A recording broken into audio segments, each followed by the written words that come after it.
এইবারের আইপিএলে কোন কোন প্লেয়ার এখনও একটা ম্যাচ খেলারও সুযোগ পায়নি, সব দলের কথাই বলবো এই ভিডিওতে।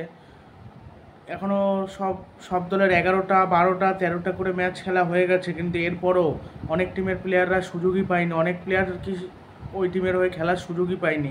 কারা কারা সেটাই কিন্তু এই ভিডিওতে বলবো। তাহলে ভিডিওটি শুরু করে যাক। প্রথমে চলে আসি দিল্লির কথায়। দিল্লির অনেক প্লেয়ার কিন্তু খেলানো হয়েছে, কেউ মানে সব ম্যাচে সুযোগ পায়নি, আবার কেউ কেউ অল্প 2-1টা ম্যাচে সুযোগ পেয়েছে, আবার সেরকম একটা সুযোগ পায়নি। ব্যাট করা শেষ দিকে এসছে, আবার অনেকে প্লেইং 11-এ ছিল, ব্যাট করার সুযোগ পায়নি, এরকমও হয়েছে। কিন্তু একেবারেই সুযোগ পায়নি ভিকি অস্তাল, একদম আন্ডার-19 প্লেয়ার ছিল, কিন্তু একটা ম্যাচেও খেলার সুযোগ পায়নি। দিল্লি কিনে তাকে রেখে দিয়েছে, তো রেখে দিয়েছেই। এমনকি কুলদীপ যাদব যখন ছিল না, সে বাঁহাতি অর্থোডক্স বোলার, যখন কুলদীপ যাদব যখন ছিল না তখনও পর্যন্ত মানে কাজ হয়নি, তখনও পর্যন্ত মানে কুলদীপ যখন আর কি খেলতে পারেনি, তখন চাইলে খেলানো যেতে পারতো, তখনও খেলানো হয়নি। এই হলো অবস্থা। প্রবীণ দুবে প্লেয়ারটা অলরাউন্ডার, তাকে খেলানো হয়নি একটা ম্যাচও। প্রচুর প্লেয়ার হয়ে গিয়েছে, কাকে ছেড়ে কাকে খেলাবে। আর দিল্লি সব থেকে বেশি উইকেট কিপার কিনেছে, এত উইকেট কিপার কোনো মানেই হয় না। যদি অলরাউন্ডার কেনে তাও হয়, সুমিত কুমার অলরাউন্ডার, কিন্তু সেরকম ভালো লেভেলের না, মানে ওই জন্য সমস্যা হয়ে গেছে। প্রবীণ দুবেকে খেলানোর জায়গা নেই। স্বস্তিক চিকারা, সেও উইকেট কিপার, সেও খেলতে পারেনি, তারা সুযোগ দেওয়া হয়নি। আর আরসিবি মনোজ ভান্ডেজ সুযোগ পায়নি, ফাস্ট বোলার, সে কিন্তু ডানহাতি ফাস্ট বোলার। টম কারান অলরাউন্ডার, সে সুযোগ পায়নি।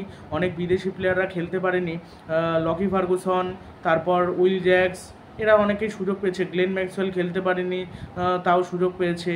তারপরে টম কারান শুধু একমাত্র সুযোগ পায়নি, সুযোগ পায়নি, সুযোগ পেয়েছিল, লকেও সুযোগ পেয়েছিল, কিন্তু টম কারানই সুযোগ পায়নি। রাজন কুমার সুযোগ পায়নি, তবে ইম্প্যাক্ট প্লেয়ার লিস্টে অনেক ম্যাচেই ছিল। এই কয়জন আরসিবির সুযোগ দেয়নি। আর পাঞ্জাব কিংস ঋষি ধাওয়ানকে সুযোগ দেয়নি। ঋষি ধাওয়ানকে আগের বছর খেলিয়েছিল পাঞ্জাব কিংস, কিন্তু ঋষি ধাওয়ানকে সুযোগ দেওয়া হয়নি এই বছর একটা ম্যাচেও। শিবম সিংকে সুযোগ দেওয়া হয়নি। ক্রিস ওয়াক্সকে মানে চান্স দেয়নি। ক্রিস ওয়াক্সকে দেবে কী করে, কার জায়গায় খেলাবে? হর্ষাল প্যাটেল, অক্সদীপ সিং, কাগিসো রাবাদা, এরা কাজ চালিয়ে দিচ্ছে, ভালো মোটামুটি করছে, এই জন্য পাঞ্জাব আর ক্রিস ওয়াক্সকে খেলায়নি। ন্যাথান এলিসের মতো ডেথ ওভার স্পেশালিস্ট বোলার রাবাদার জন্য খেলতে পারছে না, বসে রয়েছে। রাবাদা যা পারফরমেন্স করছে ঠিক আছে, চলে যাচ্ছে, এই জন্য সে খেলছে। আর বিদওয়াত কাভেরিয়াপ্পা সুযোগ পায়নি, আর প্রিন্স চৌধুরী সুযোগ পায়নি, লেগ ব্রেক বোলার। আর হরপ্রীত সিং ভাটি একটা ম্যাচে সুযোগ পেয়েছে। আর তনয় ত্যাগরঞ্জন সুযোগ পায়নি। তনয় ত্যাগরঞ্জন ইম্প্যাক্ট প্লেয়ারের লিস্টে ছিল, বাট খেলার সুযোগ পায়নি। সানরাইজার্স হায়দ্রাবাদের হয়ে ওমরান মালিক 2 বছর আগে যে টানা খেলছিল ম্যাচে, এইবার একটা ম্যাচও সানরাইজার্স হায়দ্রাবাদ তাকে খেলায়নি। প্যাট কামিন্স ওমরান মালিককে খেলায়নি। জয়দেব উনাদকারকে খেলেছে, বাট ওমরান মালিককে খেলায়নি। গ্লেন ফিলিপসকে একটা ম্যাচও খেলায়নি। গ্লেন ফিলিপসকে খেলাতে পারেনি, তার কারণ গ্লেন ফিলিপস হলো উইকেট কিপার, আবার অলরাউন্ডারও বটে, বলও করতে পারে। মানে যেহেতু হেনরি ক্লাসেন খেলেছে, এই জন্য গ্লেন ফিলিপস খেলেনি, এই হলো ব্যাপার। উপেন্দ্র সিং যাদব সুযোগ পায়নি, ব্যাটার একজন। আর ফাজিল ফারুকি বাঁহাতি ফাস্ট বোলার, সে সুযোগ পায়নি। মার্কো জনসন সুযোগ পেয়েছে, বাট ফাজিল ফারুকি সুযোগ পায়নি। আকাশ মহারাজ সিং সুযোগ পায়নি হায়দ্রাবাদের হয়ে খেলার। লখনৌ সুপার জায়ান্টসের হয়ে এখনও পর্যন্ত একটি ম্যাচও কাইল মেয়ার সুযোগ পায়নি। আমি জানি না কেন কাইল মেয়ার্সকে সুযোগ দেওয়া হলো না। যে কাইল মেয়ার্স আগের বছর ধারাবাহিকভাবে খেলে যাচ্ছিল, ভালো খেলেছিল, ডি কোককে বসিয়ে রাখা হয়েছিল এই কাইল মেয়ার্সকে খেলানোর জন্য, সেই কাইল মেয়ার্সকে বসিয়ে রাখা হয়েছে, এটা ভাবতেই কেমন লাগে। প্রিয়াঙ্ক মার্কান্ড, তাকেও খেলানো হয়, সেও ভালো ব্যাটার, কিন্তু তাকে খেলানো হয়নি। এই দুজন প্লেয়ার খেলেনি। যুধবীর সিং, তারপর অমিত মিশ্র, কেউ একটা ম্যাচে খেলেছে, ওই জন্য ওরা তাও খেলেছে, কিন্তু এরা সুযোগই পায়নি একটা ম্যাচেও। গুজরাট টাইটান্সের হয়ে কার্তিক ত্যাগী একটা ম্যাচেও সুযোগ পায়নি, যেখানে পেসাররা ভালো করতে পারছে না। উমেশ যাদব ভালো করতে পারলো না, মহিষ শর্মা মার খেয়েছে।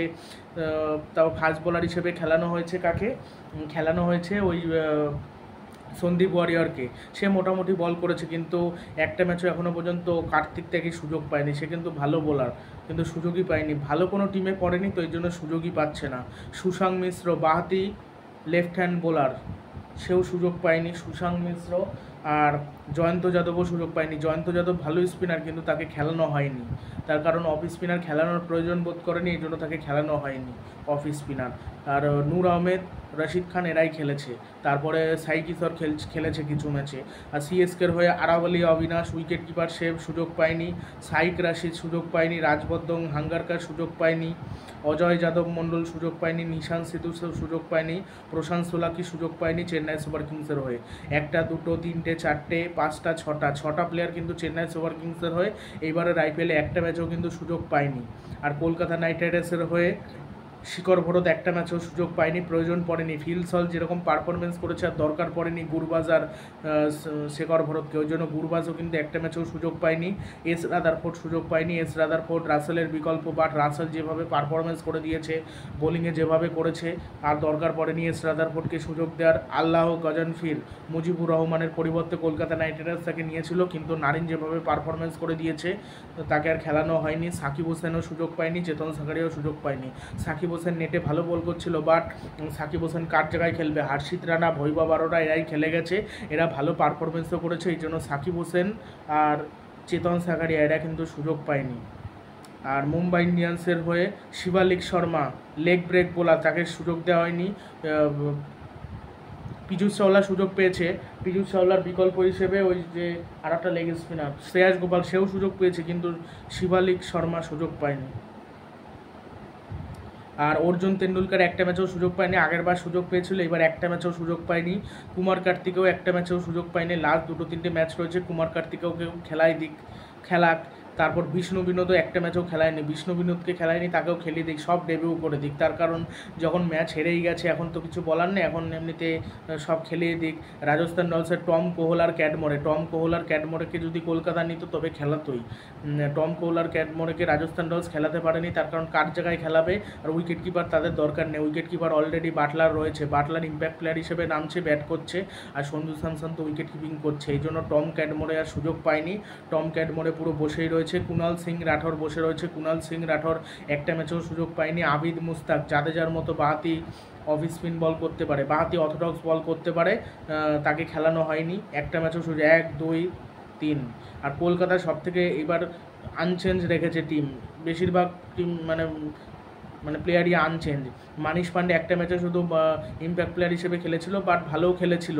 আর মিচেল মেস্টার্কের পরিবর্তে দুষ্মন্ত চামিরাকে একটা ম্যাচে খেলানো হয়েছিল, ওই ম্যাচে 261 রান ডিফেন্ড করতে পারেনি Kolkata night Riders. Delhi Capitals একটা বলেছে, এই গেল 10টা টিমের কথা। এর মধ্যে থেকে কোন প্লেয়ারকে তোমরা মিস করলে সেটা অবশ্যই কমেন্ট বক্সে জানিও, বা কোন প্লেয়ারকে খেলালে ভালো হতে পারতো সেটা অবশ্যই কমেন্ট বক্সে জানিও, এবং ভিডিওটি ভালো লাগলে ভিডিওটি শেয়ার করে দিও।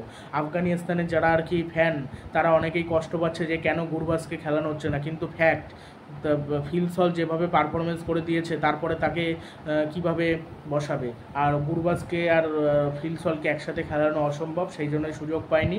আর বিরাট কোহলি, রোহিত শর্মা 2016 সালের পর থেকে যতগুলো টি20 ম্যাচ খেলেছে 44টা বোধহয় হাফ সেঞ্চুরি করেছে, 44টা হাফ সেঞ্চুরি যে করেছে, একটা 200+ স্ট্রাইক রেটে খেলেনি, সব 200-র কম স্ট্রাইক রেটে।